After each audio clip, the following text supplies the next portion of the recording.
Colin Hamilton, commodity analyst at BMO Capital Markets, joins us today to talk about the outlook for the broad commodities complex. Colin, it's not often we have you on the show. I believe last year we spoke, well, you and I have never had the privilege of speaking, but last year you were on the show about a year ago, wasn't it? Yeah, it was a year ago at our Global Metals Mining Conference. Yeah, I'm looking forward to finally being able to see you live. But for now, we're doing the conference virtually, so it's a privilege to be with you, over Zoom. Now, Colin, let's start by talking about the commodities and what you think has the best investment potential for this year, the remainder of the year at least. Yeah, absolutely. It's been a strong period, of course, for commodities on the whole. And of course, that's brought about the super cycle debate again. I'm not so much a big believer in that. I think you need a lot more duration for it to be a super cycle. But at the moment, we have a constrained supply side. We have very strong demand coming through. Now, metals led the way. We had gold, of course, rising last year. Industrial metals have followed. Now you're passing on a little bit to the oil and agricultural side. China's tightening a little bit, and that makes you a little bit nervous about some of these industrial metals. So I think as we move into the second half of the year, where's the lag been? Battery raw materials, actually. At the battery side, we're seeing some very strong numbers coming through, and that helps things like nickel, cobalt, lithium. Equities have run a bit, but I do think the underlying commodities are looking pretty good. I also think the precious metals, they've suffered recently. They'll hold up better the industrial metals into the second half of the year. But obviously, I still think we have some momentum coming through on the energy and the agricultural side. They probably have a little bit more runway at the present time. Mm-hmm. Okay, so you brought up a few subsectors. Let's start with the battery metals now. Cobalt, lithium, you brought up. Is that the electric vehicle play that you've mentioned? Yes, I think electric vehicles we're in an upgrade cycle for electric vehicles. Actually, we've been downgrading numbers for the past 2 or 3 years. Partly that's in global auto sales downgrades. But now we're at the point where there's enough momentum starting to come through again. And some of the numbers coming out of China are phenomenal. We're talking, obviously, a low base, but motor battery demand up over 300% year on year. So it's almost back to what we saw in 2017. In 2017, everyone wanted to be a cathode and precursor manufacturer and was coming into these commodity markets and trying to secure raw materials. But we're seeing exactly the same again as we head into 2021 with gigafactories popping up all over the world. There is that fear out there again about security of supply. And that will lead to, I think, a pretty strong pricing over the coming months in lithium, in cobalt, and indeed nickel. Nickel has been up and down a little bit, but I still think it's underpinned by stainless steel and has a bit of a battery kicker to the rest of the year. Okay. Colin, walk me through the EV story or thesis. Now, I know that the growth of electric vehicles will inevitably lead to the growth of demand for these base metals. However, electric vehicles still only occupy a small portion of total vehicle market share across the world. When can we see a pickup in this? And is it too early to be buying into the EV space, do you think? Now, of course, there are a lot of unknowns. And in metals and mining, of course, we're used to things changing very slowly over time. And what we have here is a market where there's a whole range of forecasts out there, both in terms of EV sales, in terms of cathode makeup, so in terms of what's actually going into the battery itself, in terms of battery size, a whole lot of unknowns. But it's definitely a growth area. And therefore, I mean, if we look at metals and mining as a whole, it's not really been a growth sector for the past little while. You can definitely start putting some growth multiples on equities in this area.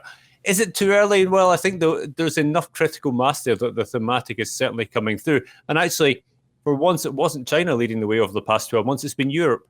We've actually seen strong European sales. I'm sitting here in London. If I want to buy an EV, well, I'm going on a waiting list. So consumer demand's definitely coming through. It's small in terms of the grand scheme of things, but it's definitely a growth area. And when we're talking growing off a small base, actually, for some of these commodities like lithium and cobalt, you can get into supply constraints pretty quickly. And that's definitely an area where I think there'll naturally be cycles in it. You will always get cycles in this type of early stage end use. But I definitely think there's some opportunities there because we are starting to need projects. And that's the key thing. That we will have to start developing new assets and bringing them to market over the coming years to meet that future demand that we now see coming through. So it is a long-term play, is what you're saying. I think it's if we look at the hockey stick kind of takes off in the middle of this decade. But even by 2025, we are looking at 10% of global auto sales. That's coming from, pretty much nothing 3 or 4 years ago. So it's definitely a growth area, the wider decarbonisation theme. And it's also important to note that because we're seeing huge inflows into sustainably backed funds at the current time, running kind of 3 to 4 times the level that we saw in the last 6 months of last year, well, they're all looking for places to put the money. So you're getting a distinct re-rating in these sectors at the moment. Okay, let's talk about industrial metals now. I know in the early 2000s, the rise of China and the industrialization of China, if you will, was the dominant theme behind industrial metals. Is that still the dominant theme today? China is still, if I sit in my seat and I say, well, what do I have to do? I have to get Chinese demand right. You get Chinese demand right, you go a long way to getting industrial metals right. For the first time in history last year, China was more than 50% of demand for steel, for copper, for aluminium, for nickel, for zinc. So realistically, it is still China that leads the way. What I would say is with the wider energy transition thematic, with things like renewable energy and EVs, which we talked about before, which are global themes, well, we're looking for a lot more balanced demand side going forward. Industrial metals have basically flown on one engine for the past 20 years, very strong engine in terms of the China engine. But now what we're looking at going forward is a bit more balanced demand growth going forward. And you can make the case now that developed world demand is going to start to grow again with some of the infrastructure schemes that we're seeing come through. So in terms of industrial metals, they've benefited a lot from the restock. The global recovery that we've had has been a very metals intensive one over the past 6 to 9 months. I am a little bit nervous in the short term purely because China's starting the tightening process. Having led everything through this cycle, we're at a point now where China's just starting to normalize monetary policy and pulling back a little bit on fiscal spending just because they are running into inflation bottlenecks. And therefore, the rally we've had in industrial metals prices way above the cost curve. I think we're coming towards the later innings of that. Okay.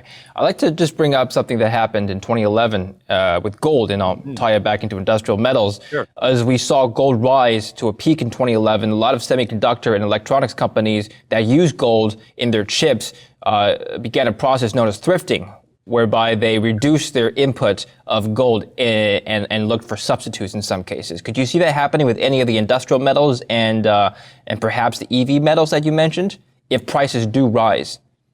Absolutely, yeah. I'm a firm believer that commodity markets always self-solve, and price always gets you there in the end.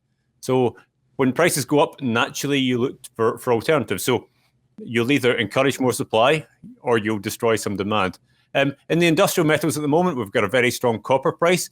I always look at the copper to aluminum ratio because that's where you start to see substitution coming through. They both can be used in electrical conductivity. So with that, I think we're at the point now where low voltage cabling, you could see a bit of a switch into the aluminum side. In terms of semiconductors, it's a very interesting point you bring up. Of course, that is one of the bottlenecks we have in the world at the moment. One of the lesser thought about metals, tin. The tin market benefits a lot from semiconductor spending. And actually, with the issues we have in Myanmar at the moment, which is a big tin supplier, and with strong demand side, and with an industry that's been frankly underinvested in for a number of years, that's been the best performing base metal actually year to date. You're still seeing gold's an interesting one in terms of that electronic side.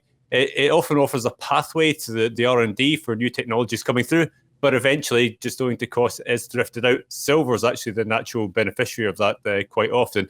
And it's interesting, if we look at the silver market, obviously spending on the solar side is likely to grow.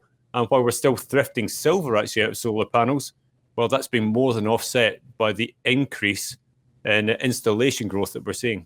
Okay. Colin, I've heard from other analysts I've spoken to that the rise in base metals and other raw commodities has contributed to inflation in our economy. And I can't help but wonder if this is a chicken and egg problem. Which comes first, the chicken or the egg? So which comes first, the rise in base metals and raw commodity input prices, or aggregate inflation as a whole? Which drives which? Well, yeah, it's interesting. I suppose the answer is we get the very loose monetary policy coming through, which tends to drive a lot of spending, which in turn drives the bottlenecks and which drives up base metal prices.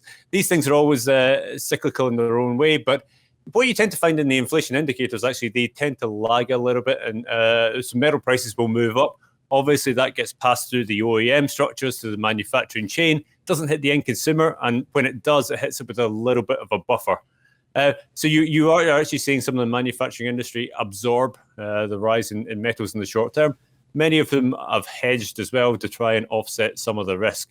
But definitely we're at the point where we're getting that inflation in the Chinese economy already. We could see producer price inflation print 6-7% growth over the coming months. And at that point, that's when you start to see, as say, bottlenecks appearing, and you do see policy changing a little bit. So that will come through in the emerging market side first. In the developed world, I think we still have a little bit of a runway, which is why things like US steel prices, for example, are doing so well at present. Colin, do you think base metals are a better hedge against inflation than precious metals? It's a theory that I've heard from some people I've spoken to. Both of them have elements to them. Base metals tend to do well to benefit from the early stages of an inflationary cycle. Whereas in terms of a hedge against inflation, typically precious metals are still where people look to. Now, what you find is there's more investment options available now, which is why in the old days it was purely a precious metal option. Now you can get exposure to base metals in different ways, but I would still say that there's good value in precious metals and a long-term hedge against inflation. Okay, now that's perfect segue into the precious metals now. Gold and silver have not been performing well relative to some other metals in the commodity space. Tell us why. Yeah. Your marginal buyer of gold and silver in any given day is a macro asset allocator who has been nervous of the rising yields that we're seeing. And with that, there's been a little bit of rotation away. So we've seen these steady ETF outflows from gold, and that has weighed on the gold price. It's interesting, if we think about it, it's a complete flip in terms of gold demand from last year. Last year, we had very strong ETFs. We had, at the start of the year, pretty strong central bank demand as well, but jewelry was very weak under the COVID scenario. That's flipped around now. Jewelry is extremely strong, but ETF are seeing outflows, and that is the bigger impact on price formation on any given day. I would say that the gold price we're at the moment is still a very good gold price by historical terms. It's still one where you'll see a lot of the gold producers generate a lot of cash, and the question is still going to be, what do they do with it? But where gold goes, silver tends to follow. Now, obviously, we've seen some adventures in silver market this year on the whole. But if I look at it, silver still looks to a situation where mine supply is struggling a little bit. And I can make a case for good industrial and, if you want, infrastructure demand over the coming years. Okay. Now, I think what investors would like to know is how to tie everything together, how to pick winners for themselves. What are some of the macro variables you're looking at, the changes in the economy, so to speak, that would indicate to you, oh, right now steel's a buy, or nickel's a buy, or tin, or gold's going to recover? What happens in the world that drives these prices, Colin? Sure. Well, on the macro side, realistically, I look to China first, and I'll be looking at the numbers coming through there, particularly in terms of things like housing starts. They're going to be key for industrial metals and iron ore. I think they lead the cycle, and I think that if we're starting to see a bit of weakness coming through there, that's when you maybe start taking a little bit of money off the industrial side and switching it into the precious. And the precious side, like, it's a sign that really that global monetary policy is easing. At the moment, I still think it's going to remain very loose, though obviously we are looking at things like the FOMC meeting and changes to expectations in the dot plot for how that will work with gold. I still think the gold market trades extremely well with the inverse of real yields. So that, to me, while nominal yields have gone up, real yields have remained negative. And I think we'll keep a bit of exposure in the gold market overall. They're the things I'm watching for, but I really am looking for bottlenecks. As a commodity analyst, you look for bottlenecks in the chain.